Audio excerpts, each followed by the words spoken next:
Being around the most creative people in the industry is where we wanted to be. But what we love most of all is taking everything that we've learned over the last 14 years, whether it's fashion or photography or all of our wedding and event experience, and bringing it to you each and every week.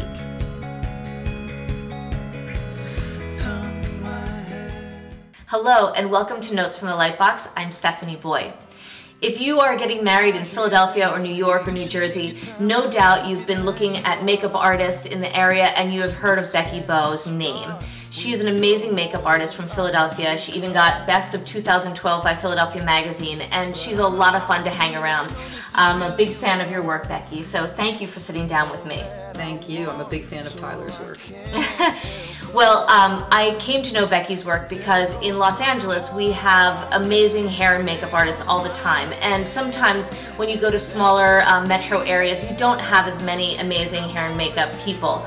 But I have always looked at Tyler's work, and when I see great makeup I'll say, who did their makeup? And he always says Beke. So I am honored to have her here, and I think for you, our viewers, it's an amazing gift to be able to hear from one of the best makeup artists what it is that you need to know going into your wedding makeup. So Beke, with all of your experience under your belt, I know you have really great advice for brides everywhere. And one thing I was surprised by in talking to you were some of your don'ts. I thought they were really great, and I thought that a lot of people would benefit from hearing them from somebody with so much experience.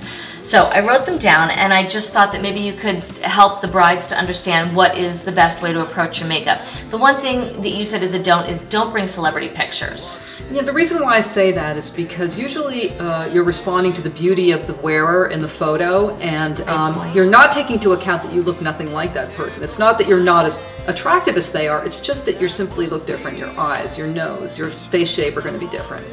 That is so true. I mean, everybody is attracted to a beautiful picture, and it's easy to get swept up into the beautiful picture and not really think realistically about, I look like this person, I don't look like that person. So if you don't want them to bring pictures of celebrities, how would you say that they should bring their information to you? How do you want them to convey to you what it is they're looking for? Well, I'm going to ask a series of questions. I'm going to start by asking, how much makeup do you wear on a daily basis? I'm going to ask you what you do when you dress up. How much makeup do you wear then? I want to know what your fiance thinks of makeup. I want to know what your dress looks like. I want to know what you're thinking of doing with your hair, and I want to know what colors the bridesmaids are wearing. I want to ask all those questions so I can get a full picture of what the event is going to be like, so I can sort of narrow it down for you so that you and everything about you fits into that picture perfectly.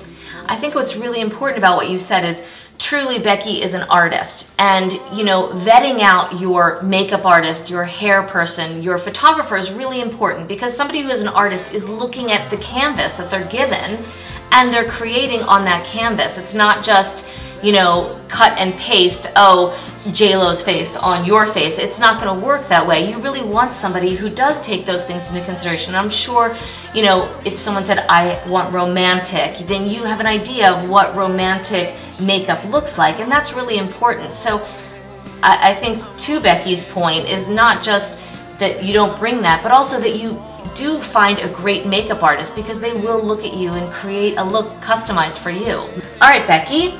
Your number 2 is no to the glowy look that brides will often ask you for, and why is that? Well, they'll ask me for the glowy look because they see that again in celebrity photos and so forth. But the camera really doesn't like glow, and a timeless bridal look generally is going to be one that is a little bit more on the matte side. And when I say matte, I don't mean dry looking. I just mean no extra shine. Oftentimes, especially with cheeks, if you have a very sort of highlighted glowy cheek, that can flash back and look very odd in pictures. The other way that dewy or glowy can go wrong is when you don't use any kind of powder throughout the event, because what it will look like in a picture is that you're just sweaty. Yeah.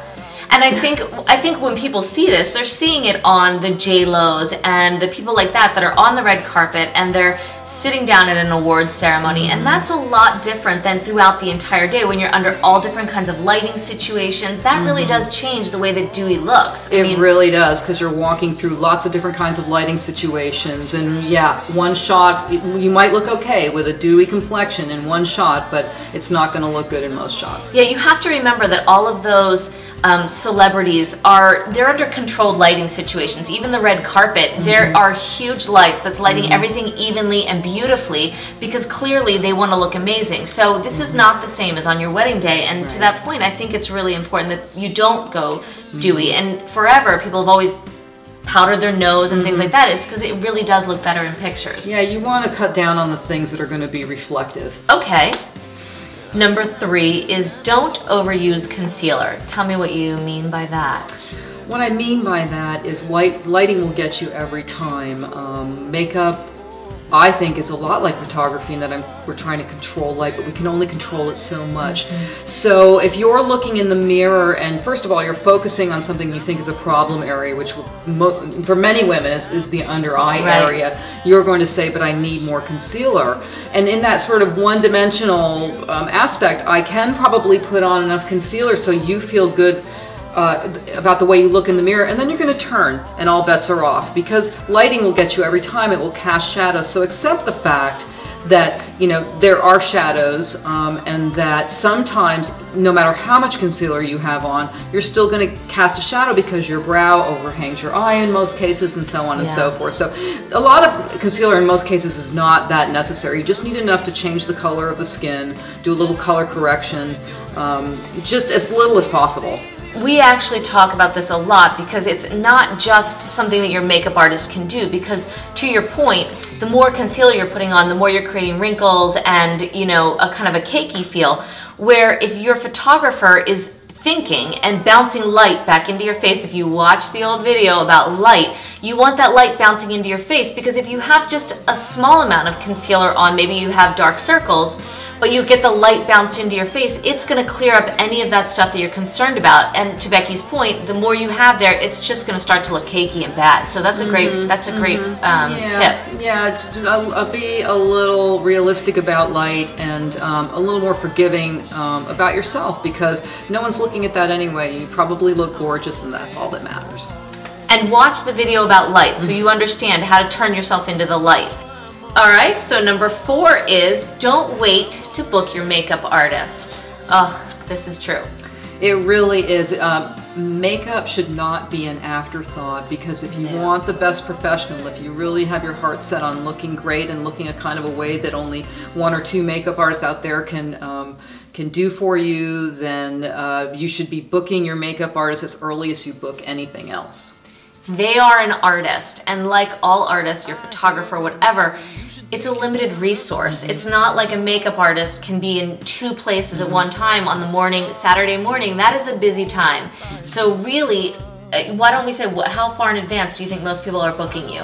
About a year usually. And on your big dates, I mean, I always say it's a year, but you know, if you have one of those dates like 9, 10, 11, or it's September, October, you have to book a good year to 18 months in advance. Yeah, especially if your wedding is in May or June or September, October, which I think are the busiest wedding months in most areas. Yeah, so that would be true across the board. All of your artists, you should look at booking them a year to 18 months out. Don't be shy. They are used to getting reservations and holds put on them for that far out, and it's not foolish. It's actually really super smart.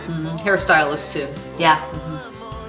Your number 5 tip I love. Don't wear jeans and flannel shirt to your makeup trial. I never thought about that before, but genius. Why?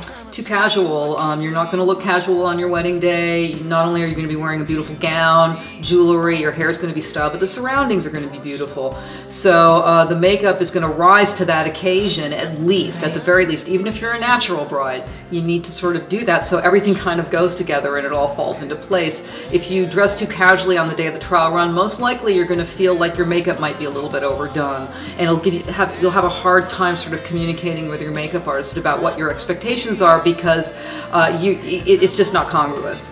Well, one thing I just want to point out is that light reflects off of your clothing all the time, so that light will come up onto your face. So if you're wearing dark, it's not going to reflect that much light up onto you. If you're wearing white, it reflects a lot of light onto your face. It makes makeup sort of disappear. So wearing white, which is another thing that Becky had recommended, is a great idea. But I want to ask you this. What about wearing something fancy versus something like white, just a white t-shirt? I mean, I guess maybe it's better to wear like a white dress or a white something. I think white. I think white is a great start. Okay. I think white is a great start. If that's the least you do, then I think so. And I have a lot of brides-to-be that come in white t-shirts, and I'm happy about that because at least they're getting a sense, like you say, that reflection. It's like bye-bye blush when you put something that's light colored on, because it really does reflect. So you'll see that in the videos too. If you watch our videos, when the light goes down in the back here, my makeup starts to look super harsh, and when there's a ton of light flooding in, and it's just a good thing of visual memory, when the light comes flooding in, I look like I have less makeup on. So you kind of remember that on your wedding day, that the more light there is, the less makeup you're going to look like you have. And again, and the camera loves makeup. And the day requires it, so bear in mind that you're going to wear a little bit more makeup than you normally do, and wearing a flannel shirt will make you feel like you're overdone. Becky, thank you so much for joining me today and sharing with our viewers all of your great don't tips. You're welcome. I hope that all of you learned a lot and now know how to better approach your wedding day makeup. Please visit us at www.notesfromthelightbox.com. There you can subscribe to our vlog, and every week I will send you a new vlog to your inbox with more wedding tips and advice. Take care. But I know how I feel, I know this is real, you are.